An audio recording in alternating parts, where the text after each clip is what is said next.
Thank you very much for the invitation. I participated in part of the last two speakers, and I was really impressed by the way the organizers pulled the program together. You saw a very emotional beginning, and now you will see the foundation, and I think the glue and the key for that is where we go to. We go to a brave new world, right? So my talk has to do with that. And I will try to argue that it's very difficult to create this new brave world without having full opportunities for women and without really including women into economy. It's not so easy, because if you heard at the last speaker, he was quoting a nice, story when he started to talk to a stranger and didn't pay attention what the stranger says. And I've had the feeling that it needs, he said it, that it needs time when he opened up and tried to understand the arguments of the other side. So if we look now at the group of economists as such, they are very closed community, and they believe in certain truths which no more are operational, no more true. If you look from the economic rules and models from the woman's perspective or gender perspective more broadly, right? So this is really what I will be talking about. It really is about diversity, it's about listening to the others, and I will try to convince you that it is worth to do it. It's not so easy, though. So if I ask if anybody believes that economy is exclusive for women, what would you say, yes or no? Those who will say yes, please raise your hands. Good, not so many hands, because the economy is not inclusive. And why? I mean, I just will give you a few data. In Poland, women are well educated, better than men. The percentage of women with tertiary education is about close to 60%. But women are only 16% of boards of stock-listed companies, much less as CEOs. There are only few percentage, like 5–6% of women who are the chiefs in business. Then if you look at full-time employment rate of women, it's only 43% in the population 15+, while 60% of men work. There's a certain motherhood penalty, because it's a bit paradoxical that when the child is born to a family, then women stop really working or works much less and also earns much less. Her salary goes down. If you look at men tend to stay longer at work, and they are also rewarded in higher salaries and promotions. So this is really a penalty which you can see very well in data, which I'm not going to show you that. I would just say that the wage gap between the levels on same positions jobs for women and men is around 18%. And it doesn't change for many years. Its share in parliament, women's share in parliament, is 27%. It used to be 21%, but when Poland introduced quotas in politics, which was the result of lobbying of women's movements in 2011, it was the jump from 21% to 27% now, but still quite far from 50.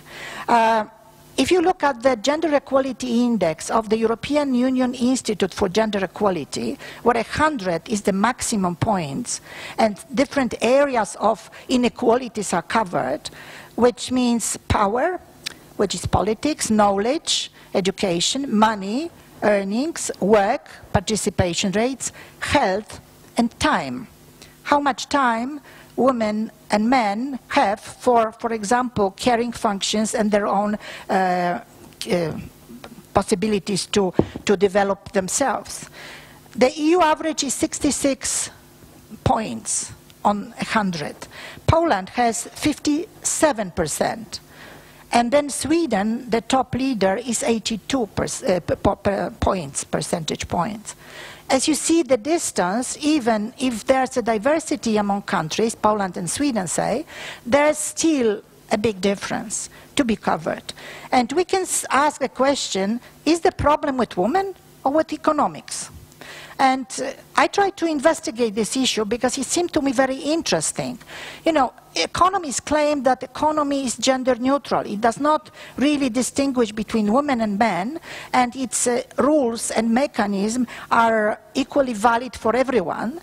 And it leads to producing maximize GDP, and also to use in the best way the natural resources, human resources, and capital resources, which is not the case. The problem is that this foundation of economics was actually developed by fathers of economics.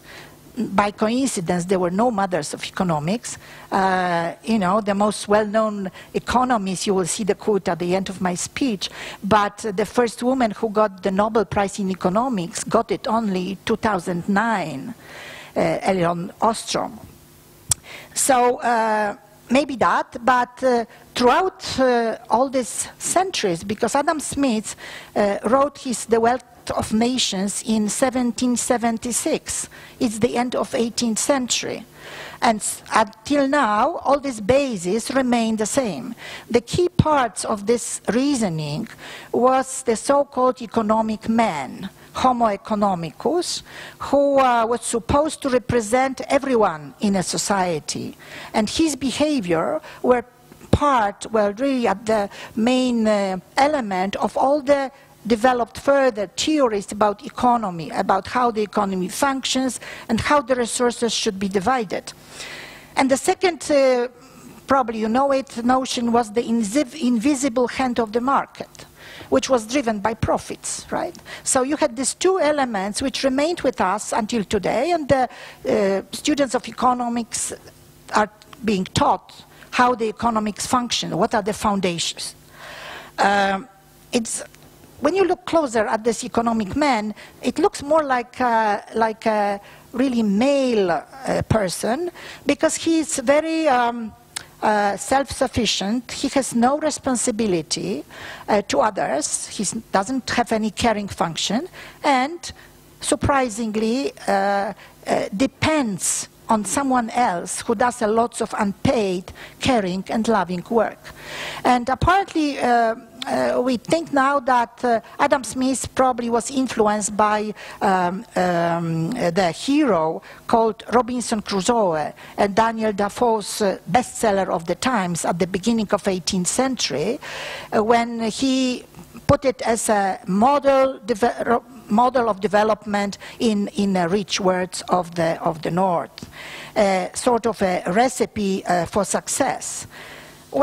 If you think about the caring reproductive work of women, you can see that they are left completely outside economics.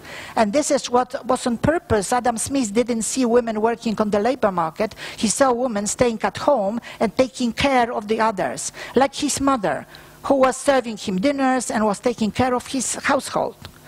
He didn't value this work in terms of economics, because he loved her mother, of course. But he didn't value this work in economics because it had a different motivation. It was so-called invisible heart as compared to invisible hand, driven by profit. This was a matter of the love work, right, which women do because they would like to do this, they do it from heart, and they don't ask any rewards from that. This approach really is missing today, the contribution women make to the economy on this uncaring caring work, which is around 1/3 of GDP in Poland, but also in many other countries, but also around over 55% of the average wage in Poland. It's a huge contribution without which the market would not work.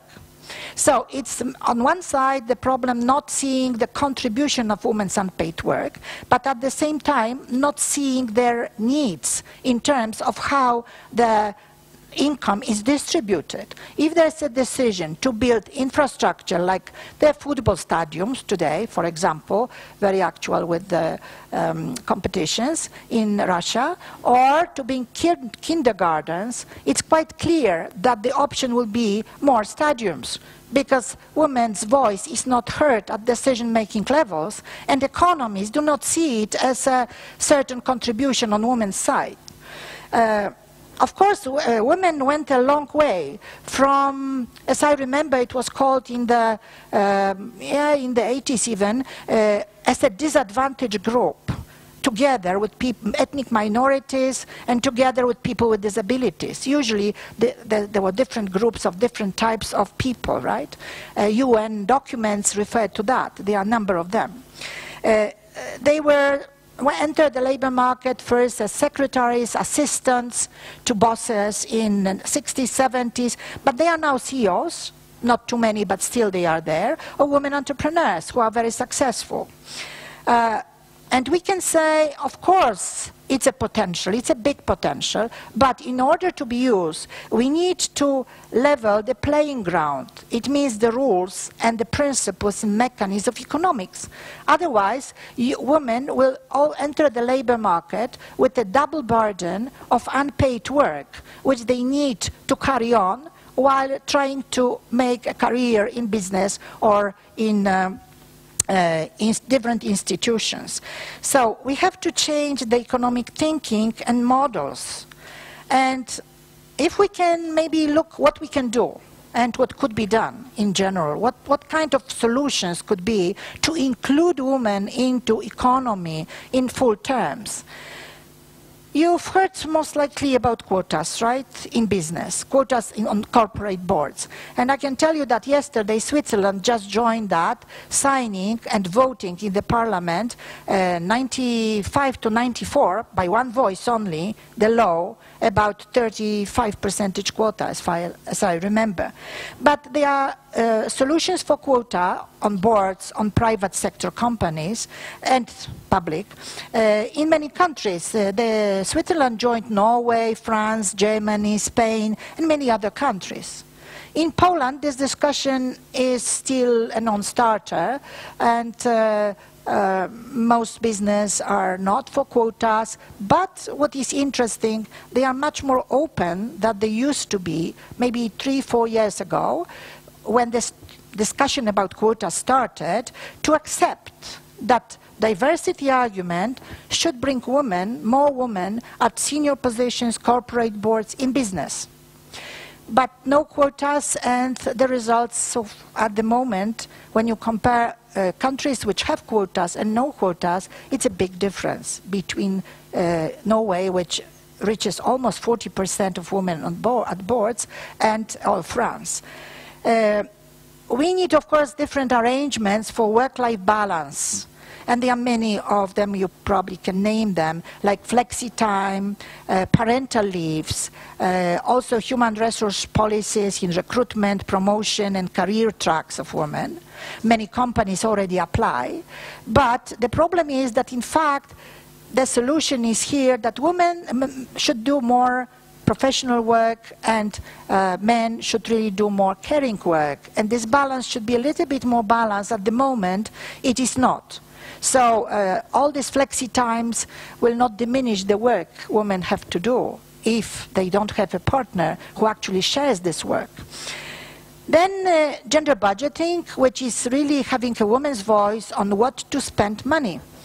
And I can give you, probably the vote will be for quality social infrastructure, caring infrastructure like kindergartens and nurseries. But I can give you one example from Sweden. There was a debate how to use the limited amount of money for eliminating the heavy snow when it comes suddenly. And it was a matter of choosing between sidewalks and the roads. And men prefer the roads because they drive a lot of cars, right? Women prefer the sidewalks.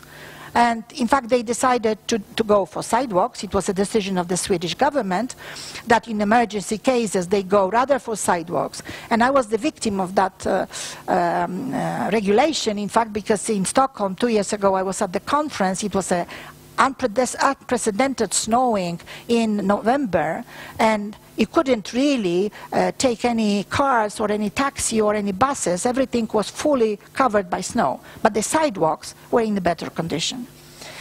Well, what we need, in fact, we need also a broader approach to development beyond the GDP and profits, and we should be seeing more, heterodox economics framework, like the green economy, coming into that. We need a new value system which redefines resources and what we value more and less, and how we dialogue with the society, what they really want. We need also new measures of success. I just named few of them, and they are mushrooming. There are many, many of them now. And I like this one, which is Gross Happiness Index of Bhutan, because in Bhutan, the highest priority for the government and for the king is that people are happy. So he created this gross happiness index, which is very different from gross domestic income, GDP, the product, gross domestic product. But we have also at the European Union level the quality of life surveys, which shows us how is the level of life satisfaction. We have Davos 4 of indexes and gender equality index. To end this talk, I would like to say that we need more gender-sensitive economics if we want to make a change, a difference, and make progress. And I would like to quote a very well-known economist, the only one, in fact, which economic students will name you because she's in the textbook, but she didn't receive the Nobel Prize, John Robinson, who was active in the beginning of the century, of the previous century, 20th century. The purpose of studying economics is not to acquire ready-made answers to economic questions, but to learn how to avoid being deceived by economists. So I encourage you to do that and try to look through different lenses to economics, and whatever your specialty will be, would it be marketing or management, or macroeconomics, because it's worth it. Without that, we cannot make a better, braver world. Thank you very much.